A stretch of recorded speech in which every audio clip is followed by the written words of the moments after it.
നമസ്കാരം. മലയാളി വാർത്തയിലേക്ക് സ്വാഗതം.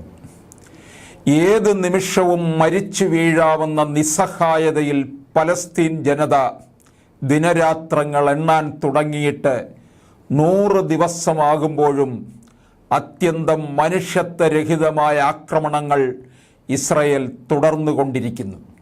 കഴിഞ്ഞ ഒക്ടോബർ 7 ഹമാസ് ഇസ്രായേലിൽ നടത്തിയ ആക്രമണത്തെ തുടർന്ന് ആരംഭിച്ച യുദ്ധത്തിൽ ഗാസയിൽ കഴിഞ്ഞ ദിവസം കൊല്ലപ്പെട്ടത് 135 പേർ.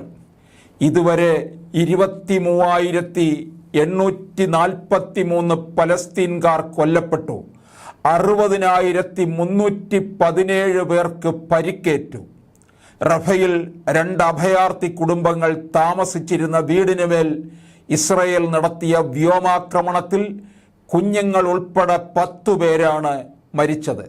അത്താഴം കഴിക്കുന്നതിനിടെയാണ് ആക്രമണമെന്ന് മരിച്ചവരുടെ ബന്ധു ബാസിം അറഫ് പറഞ്ഞു.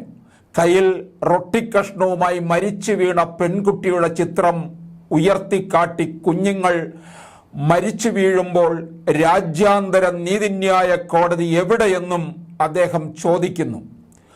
മധ്യഗാസയിലെ ബുറേജ, സുസറത്ത്, മഗാസി അഭയാർത്ഥി മേഖലകളിലും രൂക്ഷമായ വ്യോമാക്രമണം തുടർന്നുകൊണ്ടിരിക്കുകയാണ്. വടക്കൻ ഗാസയിലും ബെയ്ത്ത് ലാഹിയ, ദറജ് മേഖലയിലുമായി 20-ലധികം മരണങ്ങൾ റിപ്പോർട്ട് ചെയ്തിട്ടുണ്ട്. അതേസമയം വടക്കൻ ഗാസയിൽ നിന്ന് സൈന്യത്തെ പിൻവലിക്കുമെന്ന് ഇസ്രായേൽ അറിയിച്ചു. മധ്യഗാസയിലും ഖാൻ യൂനീസിലും നടത്തിയ ആക്രമണങ്ങളിൽ ഒട്ടേറെ ഹമാസ് പ്രവർത്തകരെ വധിച്ചതായും അറിയിച്ചു.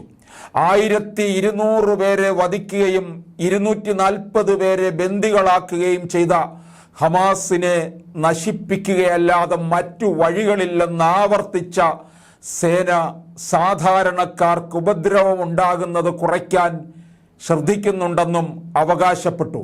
ഖാൻ യൂനീസിൽ ഇസ്രായേലിന്റെ ഹെലികോപ്റ്റർ തകർത്തതായും ഹമാസ് അവകാശപ്പെട്ടു.